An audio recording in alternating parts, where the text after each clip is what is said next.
আসসালামু আলাইকুম everyone, welcome back to RG kitchen BD. দেখতে পাচ্ছেন আজকের রেসিপিতে আপনাদের জন্য থাকছে শরবতে মহাব্বত। চলুন রেসিপিটি দেখে নেওয়া যাক।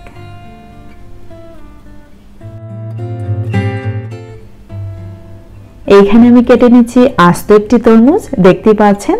তবে আমি সম্পূর্ণ তরমুজ এখানে ইউজ করব না, আমি ইউজ করব 4 ভাগের 1 ভাগ 1 লিটার দুধের জন্য।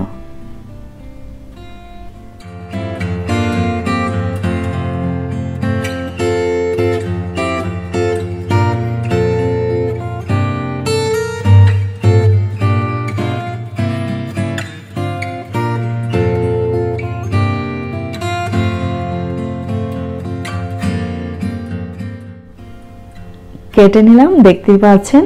আর ঠিক এই টুকরোটা আমি 1 লিটার দুধের জন্য ইউজ করছি। আপনারা চাইলে আর একটু কম বেশ করে নিতে পারেন।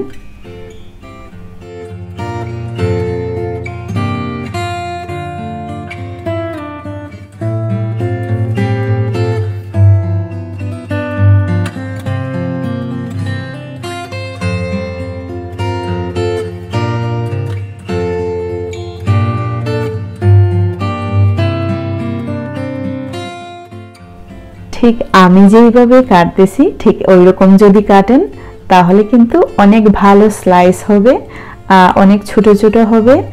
তরমুজের খোসার উপর রেখেই আপনারা কাজটা সেরে নিতে পারেন। তবে দা বা বটি দিয়ে কিন্তু অনেক ঝামেলা হয়ে যায়। চেষ্টা করবেন একটি ছুরির সাহায্যে তরমুজের খোসার উপর রেখেই তরমুজটা কেটে নেওয়ার। বাউলে নিয়ে নিলাম 1 লিটার পরিমাণ দুধ। আমি প্যাকেটের দুধ ইউজ করেছি, আপনারা চাইলে কিন্তু গরুর দুধ দিয়েও এই শরবতটা বানিয়ে নিতে পারেন, অথবা গুঁড়া দুধ দিয়েও এই শরবতটা বানিয়ে নিতে পারেন। দেখতে পাচ্ছেন এই দুধটা ছিল কিন্তু অনেক ঠান্ডা। আমি কিন্তু ইফতারের ঠিক আধা ঘন্টা আগে এই শরবতটা বানিয়ে নিয়েছিলাম।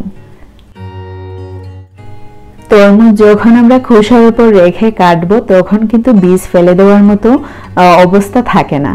তাই জন্য বলছি, দুধে ঢালার পর বীজগুলো কিন্তু উপরের দিকে ভেসে উঠবে। তখন আমরা হাত পরিষ্কার করে হাতের সাহায্যে অথবা ছোট চামচ নিয়েও এই বীজগুলো ফেলে দিতে পারি। আর বীজ ফেলে দেওয়ার পর আমি ইউজ করলাম পরিমাণ মতো চিনি আর দিয়ে দিচ্ছি রুহ আফজা।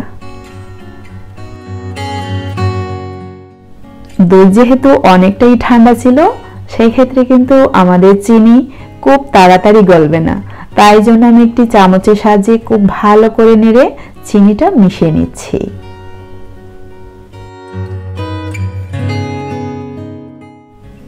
যখন ঠান্ডা দুধের মধ্যে আপনারা এই তরমুজ প্লাস সব উপকরণগুলো মিশিয়ে নেবেন আর খুব ভালো করে নাড়বেন, তখন কিন্তু লাচ্ছি টাইপের একটি ভাইবস পাওয়া যায়।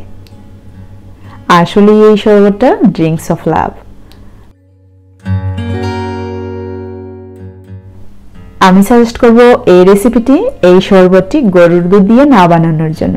কারণ হচ্ছে গরুর দুধ জাল করা লাগবে, অনেক ঝামেলা। আমাদের যাদের মন চায় খেতে, আমরা দোকান থেকে প্যাকেটের তরল দুধ কিনে এনে তারপর এই রেসিপিটি তৈরি করে খেতে পারি। গার্নিশ করে নিচ্ছি রুহ আফজা দিয়ে।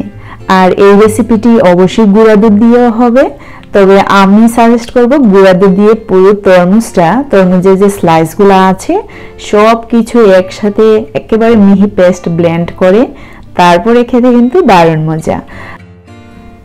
আজকে ড্রিঙ্কস অফ লাভ এই পর্যন্তই। আশা করি আমার চ্যানেলটি সাবস্ক্রাইব করে আমার পাশেই থাকবেন। See you in the next video. Till then, bye, আল্লাহ হাফেজ।